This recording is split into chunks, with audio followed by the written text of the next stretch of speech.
Je me souviens encore du moment précis où Martin m'a licencié. C'était un mardi après-midi, un de ces après-midi où le bureau bourdonnait d'une concentration silencieuse, et j'étais plongé dans les feuilles de calcul des données de vente trimestrielles, étalées sur mon bureau comme une carte que j'essayais de décoder. La porte de mon bureau s'est ouverte brusquement. Pas de coup, pas d'avertissement, juste Martin qui faisait irruption, le visage rouge, sa présence bruyante et délibérée, comme s'il voulait me déstabiliser. « Elena » a-t-il aboyé en jetant un dossier sur mon bureau avec une telle force qu'il a glissé et a failli tomber. « On doit parler, maintenant. » Mon cœur a fait un bond, mais j'ai gardé mon visage impassible. J'avais appris à faire cela au fil des ans, rester calme, même lorsque l'air semblait sur le point de se fissurer. J'ai levé les yeux vers lui, l'homme sous les ordres duquel j'avais travaillé pendant 4 ans, et j'ai dit, bien sûr, en désignant la chaise en face de moi. Il ne s'est pas assis. Il est resté planté là, son ombre s'étirant sur mes papiers, les yeux plissés comme s'il m'évaluait pour quelque chose que je ne comprenais pas encore. Le conseil d'administration a décidé de restructurer l'équipe de direction, a-t-il déclaré, la voix sèche et froide, comme s'il avait répété. Nous allons dans une direction différente et, franchement, nous avons besoin de personnes capables de diriger, pas seulement de suivre des feuilles de calcul. J'ai cligné des yeux, les mots me frappant comme une gifle inattendue. Vous me licenciez, ai-je demandé, ma voix à peine plus qu'un murmure, plus par choc que par quoi que ce soit d'autre. Il a souri, une torsion cruelle et satisfaite de ses lèvres, comme s'il venait de marquer le point de la victoire. Ne soyons pas dramatiques, a-t-il dit. Nous vous libérons de vos fonctions avec effet immédiat. Pas d'avertissement, pas d'évaluation des performances, pas de reconnaissance du fait que mon département venait d'enregistrer la plus forte croissance de chiffre d'affaires en 3 ans. Juste moi assise là et lui debout au-dessus de moi, comme s'il m'avait déjà effacé de l'histoire. Ce moment est gravé en moi, le bourdonnement des néons au-dessus de ma tête, la faible odeur de café persistante dans l'air, le poids de ces mots s'enfonçant dans ma poitrine. J'aurais pu crier, pleurer ou lui jeter ce dossier au visage, mais je ne l'ai pas fait. Je suis restée assise, calme, et j'ai dit, je comprends. Puis-je vous demander pourquoi ? Sa réponse est venue rapidement, sèchement, comme s'il attendait de la prononcer, vous manquez de vision. Vous gérez des tâches, pas des personnes. Et soyons honnêtes, cette industrie a besoin d'un leadership fort, d'assurance, de confiance, des traits que vous n'avez pas vraiment démontrés. Voilà, ce n'était même pas subtil. Une attaque contre moi, contre qui j'étais, enveloppée dans du jargon d'entreprise. Il ne me voyait pas comme une leader, non pas parce que je n'avais pas obtenu de résultats, mais parce que je ne correspondais pas à son moule, parce que j'étais une femme dans une pièce qu'il pensait appartenir aux hommes comme lui. J'ai hoché la tête, la voix calme et neutre. Je comprends.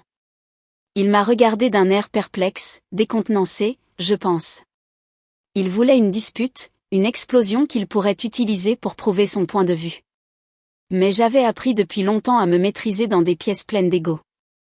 J'aurai besoin de votre badge et de votre ordinateur portable d'entreprise d'ici la fin de la journée, a-t-il ajouté, se détournant déjà. Votre accès sera désactivé à 17h.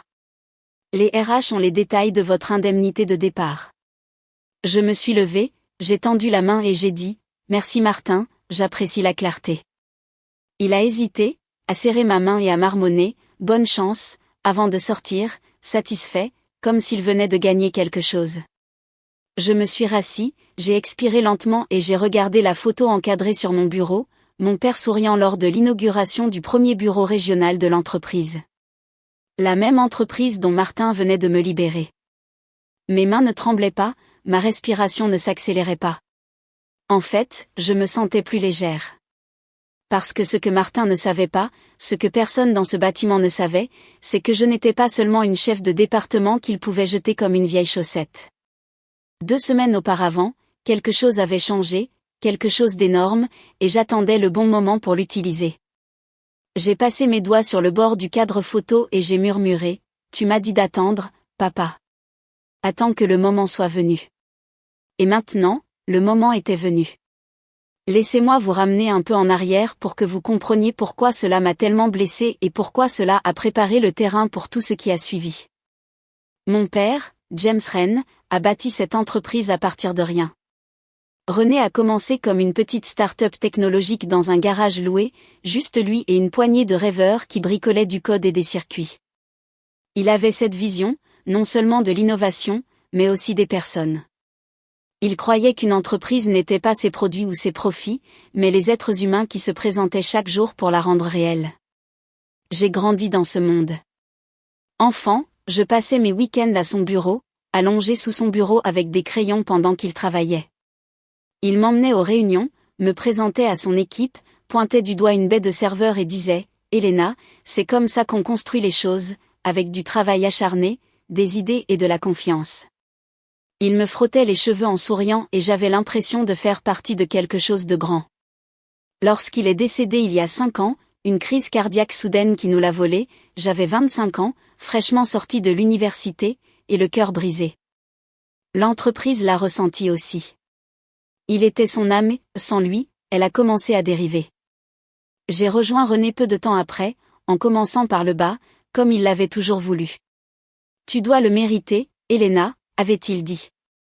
Connais chaque recoin de cet endroit. Et c'est ce que j'ai fait.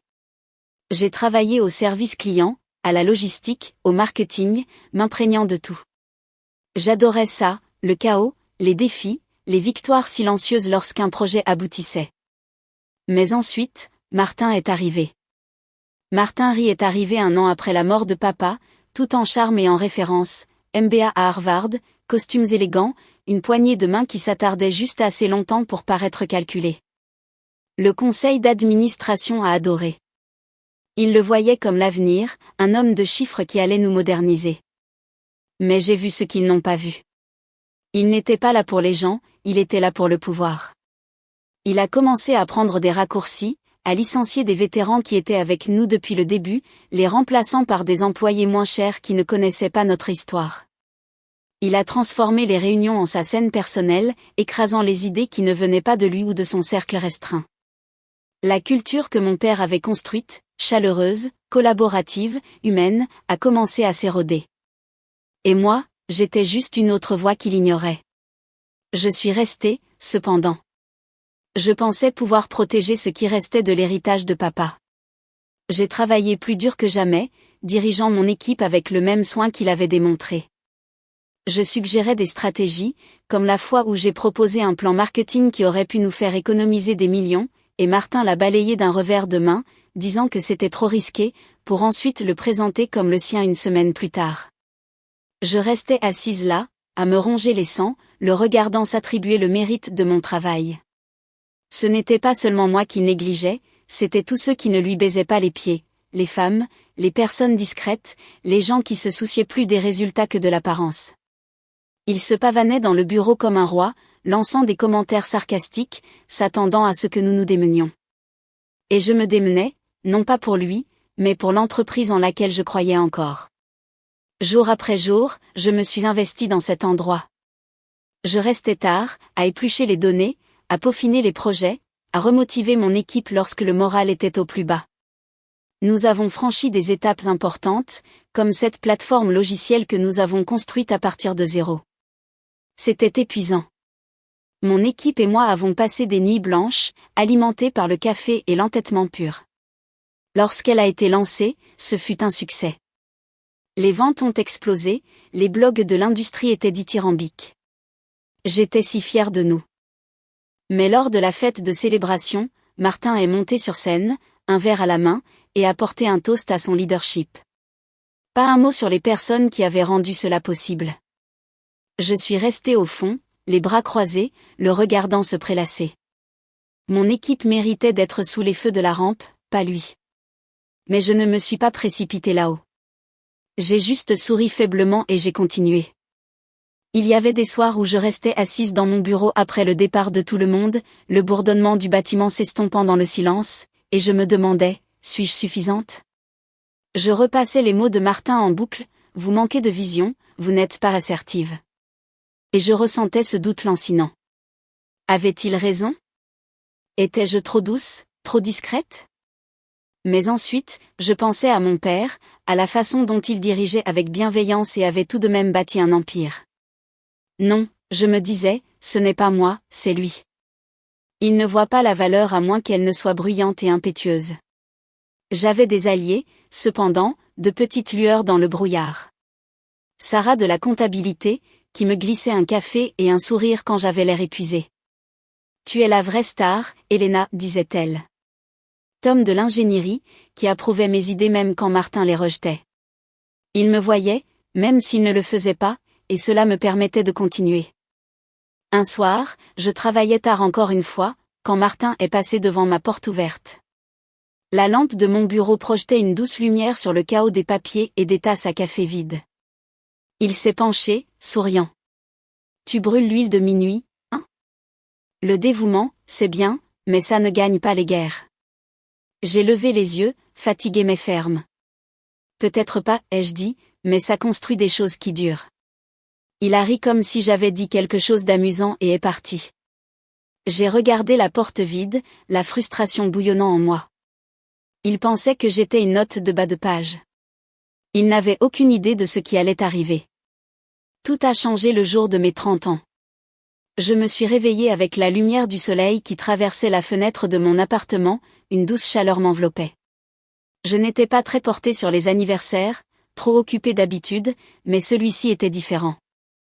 En milieu de matinée, mon téléphone a vibré. C'était Monsieur Harrington, notre avocat de famille. Sa voix était chaleureuse mais énigmatique. « Elena, j'ai quelque chose pour toi. Ton père a laissé des instructions. Tu ne dois pas le voir avant aujourd'hui. » Curieuse, je me suis rendue à son bureau, un espace cosy avec des murs lambrissés et une faible odeur de vieux livres. Il m'a tendu une enveloppe scellée avec le seau de cire de papa, celui qu'il utilisait pour les lettres spéciales. Mes doigts ont hésité avant de l'ouvrir. À l'intérieur se trouvait une lettre écrite de sa propre main soignée, et derrière elle, un document officiel. J'ai déplié la lettre en premier. « Elena », commençait-elle. « Si tu lis ceci, c'est que tu as 30 ans, et cela signifie que tu es prête. Je n'en ai jamais douté, pas une seconde. Tu as passé ta vie à travailler 2 fois plus dur pour la moitié de la reconnaissance. Je l'ai vu, même quand tu pensais que je ne le voyais pas. Les sacrifices, les nuits blanches, l'intégrité que personne d'autre ne remarquait. J'ai aussi vu comment l'entreprise a changé après mon départ, et je savais qu'il pourrait arriver un moment où tu aurais besoin de plus qu'une place à la table. Alors je t'ai donné la table. J'ai retenu mon souffle, des larmes me piquaient les yeux alors que je me tournais vers le document. Une convention de fiducie. Il était écrit que 90% des actions de rang avaient été placées à mon nom, conservées jusqu'à mes 30 ans, avec tous les droits de vote activés maintenant. Je possédais l'entreprise. 90%, à moi. Je l'ai relu, puis une 3e fois, les mains tremblantes. Est-ce vrai, ai-je demandé à Monsieur Harrington, la voix tremblante. Oui, a-t-il dit, calme comme toujours. Votre père l'a structuré de manière à ce qu'il reste hors des archives publiques. C'est inattaquable. Le conseil d'administration ne le sait pas, à moins que vous ne le leur disiez. Je suis restée assise là, abasourdie, l'adrénaline me parcourant. Pourquoi pas plus tôt, ai-je demandé. Il a souri faiblement. Il voulait que vous voyiez l'entreprise par vous-même d'abord, que vous sachiez qui révélerait sa vraie nature avant de décider quoi faire. Cela m'a frappé comme une vague. Toutes ces années à être sous-estimée, interrompue, écartée. Papa avait vu. Il savait que j'aurais besoin d'un levier, pas seulement d'un titre. Et maintenant, je l'avais. Je ne me suis pas précipitée, les armes à la main. J'avais besoin d'un plan. J'ai rencontré Monsieur Harrington à nouveau, passant en revue les étapes légales. Nous pouvons convoquer une assemblée des actionnaires, a-t-il dit. Avec vos actions, vous contrôlez l'ordre du jour. J'ai hoché la tête. Pas encore. Je vous dirai quand. Je voulais que Martin se sente en sécurité, qu'il pense avoir gagné. Le laisser me sous-estimer une dernière fois. 2 semaines plus tard, il m'a licencié et m'a offert l'ouverture parfaite. J'ai envoyé un SMS à Monsieur Harrington cet après-midi-là. C'est le moment. Préparez tout. Il a répondu instantanément, compris. Réunion dans 5 jours ouvrables. Le jour où j'ai été licenciée, j'ai fait mes bagages tranquillement, Une tasse que mon équipe m'avait offerte, des cahiers pleins d'idées que Martin avait ignorées, cette photo de papa. Le bureau bourdonnait de chuchotements alors que je partais. Mes collègues me lançaient des regards compatissants ou évitaient mon regard. Personne ne m'a posé de questions, mais je pouvais sentir leurs interrogations. Qu'est-il arrivé? A-t-elle fait une erreur? Je suis sortie, le soleil frappant mon visage, et j'ai souri, juste un petit sourire privé. Ils pensaient que c'était la fin. Ils avaient tellement tort. Les jours suivants, je me suis préparée. J'ai rencontré Monsieur Harrington dans un café du centre-ville, sirotant un latte pendant qu'il glissait les documents finaux sur la table. « Vous êtes sûr ?» a-t-il demandé. « Ce sera une grenade dans leur salle de réunion. » J'ai soutenu son regard. Ils ont retiré la goupille quand ils m'ont licencié. Je me suis également entretenue avec Caroline Winters, l'administratrice qui avait géré les actions. Elle m'a remis un dossier, les documents de propriété, ainsi qu'un résumé brutal du mandat de Martin. Baisse du moral des employés, roulement de personnel élevé, chiffre d'affaires stable malgré un marché en plein essor. Il surfe sur le battage médiatique, a-t-elle dit. Il va couler cet endroit en 2 ans s'il reste. J'ai hoché la tête. Les chiffres parleront d'eux-mêmes. Lundi est arrivé et les rumeurs circulaient. Des textos d'anciens collègues ont fait vibrer mon téléphone. Tu as démissionné? Martin agit normalement, mais les RH sont bizarres à ce sujet. J'espère que tu vas bien. Je n'ai pas répondu. Le silence était mon allié.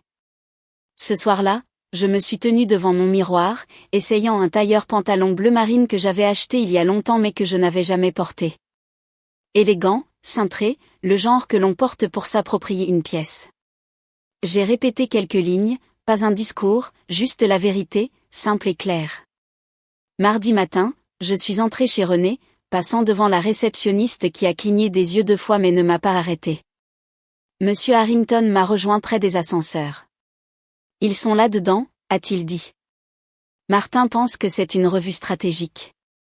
J'ai lissé ma veste, j'ai pris une inspiration et j'ai avancé. La porte de la salle de réunion s'est ouverte dans un clic. Les têtes se sont tournées. Martin était au milieu d'une phrase, gesticulant avec grandiloquence, et il s'est figé quand il m'a vu. « Elena » a-t-il lancé. « C'est réservé aux membres du conseil. » J'ai posé mes documents sur la table et j'ai souri. « Exactement. » Je me suis assise à la place de la présidente. Le silence est tombé comme une pierre. Martin m'a fixé, la confusion se transformant en incrédulité. « C'est une réunion du conseil » a-t-il dit, plus sèchement maintenant. Les employés ne sont pas. Je ne suis pas ici en tant qu'employé, les jeux interrompus, calme mais ferme. Je suis ici en tant qu'actionnaire majoritaire. La salle a frémi. Les membres du conseil se sont redressés, certains curieux, d'autres tendus. Monsieur Dalton, un ancien de l'époque de papa, a scruté les papiers que je lui avais glissés. Est-ce exact, a-t-il demandé. Oui, ai-je dit. 90% des actions me sont transférées par le biais d'une fiducie à l'occasion de mon 30e anniversaire. Tout est légal, notarié, déposé. Martin s'est moqué bruyamment et désespérément. Vous ne pouvez pas être sérieuse. Pourquoi votre père? Parce qu'il me faisait confiance, ai-je dit, coupant court à ses protestations. Et parce qu'il savait ce dont cette entreprise avait besoin. J'ai ouvert le 2e dossier. En tant qu'actionnaire majoritaire, j'ai convoqué cette réunion pour examiner la direction exécutive, en commençant par le PDG. Martin s'est levé d'un bond, le visage rouge. C'est un coup d'État. Une vendetta. J'ai élevé la voix juste assez. Je ne demande pas, j'agis. J'ai fait glisser le rapport financier sur la table. Parlons performance. Les chiffres étaient accablants. Satisfaction des employés en baisse de 38%, roulement du personnel en hausse de 47%, 3 plaintes pour discrimination qui pourrissaient au RH, chiffre d'affaires stable alors que les concurrents montaient en flèche. J'ai tout exposé, témoignages du personnel, audit, preuve du gaspillage de Martin, voyage somptueux, bonus excessif, rapport falsifié.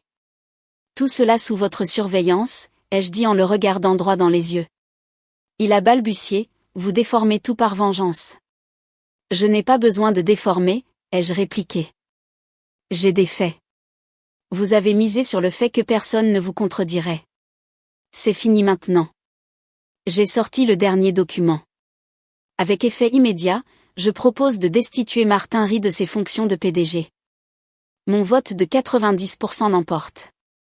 Le secrétaire a ouvert la bouche. Vous n'avez pas besoin d'une seconde, pas avec une majorité, ai-je dit.